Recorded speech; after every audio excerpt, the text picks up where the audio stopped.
and Dr. David Morgan Sinclair. His letter. Well, we've done enough good here today, David. Time to close. Beautifully baritone, calming, and thoughtful words remembered after a tricky lumbar discectomy by this neurosurgical resident, from a great surgeon, mentor, and generally all-round fine human being. What a wonderfully fitting acknowledgement of a great professional career given to advancing neurosurgery for this peaceable mountain of a man. Congratulations, Dr. Allen, on the most deserved accolade. Wishing you the very best. So David Morgan Sinclair. And David O'Mahan wrote, what a great way to recognize Dr. Allen's myriad contributions to neurosurgery in Alberta. I'm sorry I won't be there to join the celebrations. I can vividly remember my first U of A neurosurgery rotation and the time I spent with Dr. Allen. He seemed larger than life, nothing seemed to faze him. I was in awe of how calm and in control he was. He always seemed to know the right thing to do. I supposed he'd pretty much seen it all by that point in his career. I remember doing a Cloward anterior cervical fusion with him. Drilling toward the spinal cord unnerved me. One day he decided to show me how to use the rongeur, which is a pneumatic rongeur. I mean, it looked like a weapon. This unnerved the entire OR team. I'll bet the nurses felt that they were in constant risk of losing a finger while cleaning debris from the jaws. All it would take is a slip of his finger. Of course, it never happened. Always wanted to ensure the residents knew more than one way of doing things, Dr. Allen would occasionally bring out the jiggly saw. You never know when you have to use it. Just in case the power goes out or you're operating somewhere in sub-Saharan Africa. I haven't had to use it yet, but this may come in handy sometime. Of course, Dr. Allen is known as a raconteur par excellence. I'll never forget sitting in the surgeon's lounge one day when Dr. Allen, in his deep, booming voice, asked from across the room, David, have you ever been shot at? I figured I'd made a major blunder looking after one of his patients. Much to my relief, this question was followed by, it's a very interesting experience. Let me tell you about it. Stories aside, Dr. Allen has made tremendous contributions to the neurosurgery program in Edmonton, and it's very fitting that the ICU is being named in his honor. And I'd like to offer my congratulations and best wishes. Next is Ian Parney. We can all attest to how pivotal Dr. Allen was in our residency training, but I always felt that he was particularly influential in my case. He was a physician of my father's generation. They were, in fact, classmates at the University of Alberta, class of 58. It was actually 56. And his words and actions carried extra weight with me as a result. His intelligence, drive, compassion, and humor were a tremendous example, and one that I have worked hard to, mostly unsuccessfully, to emulate. He always seemed ready for anything, bustling into the operating room or around the wards, humming a Gilbert and Sullivan tune. If it was a particularly heavy schedule, he would calmly remark, busy hands or happy hands? If I was struggling a little in the OR, he'd be there with a sly, how's it going, Harvey? He encouraged me to think beyond textbooks and to find the best treatments for our patients, and was the senior author on my first peer-reviewed manuscript. Throughout it all, he was always put the needs of the patient first. If any of you ever come to the Mayo Clinic, and you'd be very welcome, you will see that putting the needs of the patient first is an often repeated mantra here. When I was a resident, Dr. Allen often spoke of how influential his time at the Mayo had been in his development as a neurosurgeon. Having worked at Mayo for a few years now, I know what he means, but I think he may have underestimated his influence in the reverse direction. It is one of my great and frequent pleasures to instruct the Mayo residents on things that I learned from Dr. Allen. Busy hands are indeed happy hands, but if I have absorbed 1/10 of Peter's professionalism and advocacy and can impart this to others, I will have done well. Please convey my congratulations to Dr. Allen on the naming of the Neuro ICU.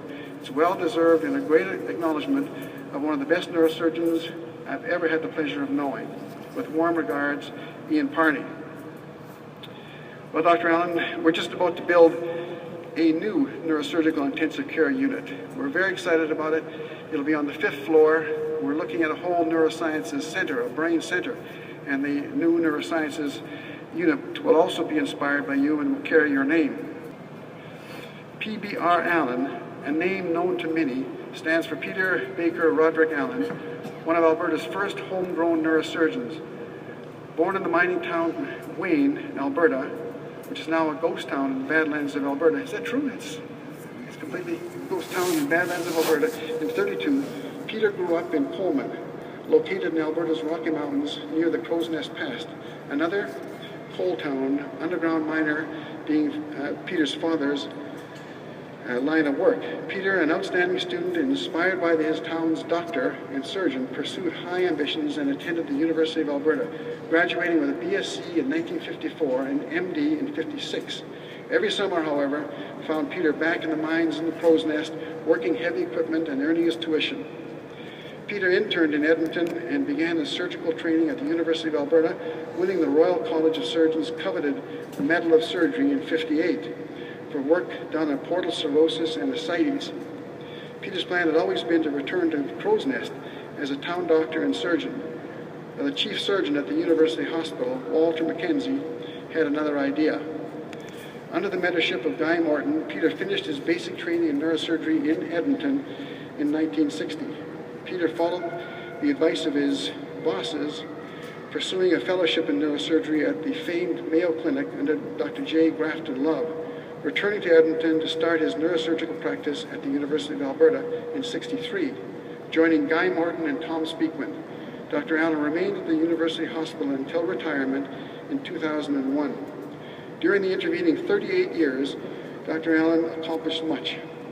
Peter became the Divisional Director of Neurosurgery in 1969, started up the first formal training program in neurosurgery in Alberta under the auspices of the Royal College. He served as the University of Alberta's Neurosurgical Divisional Director for 12 years, to then generously hand over the reins to a junior star he himself helped mentor, Bryce Weir.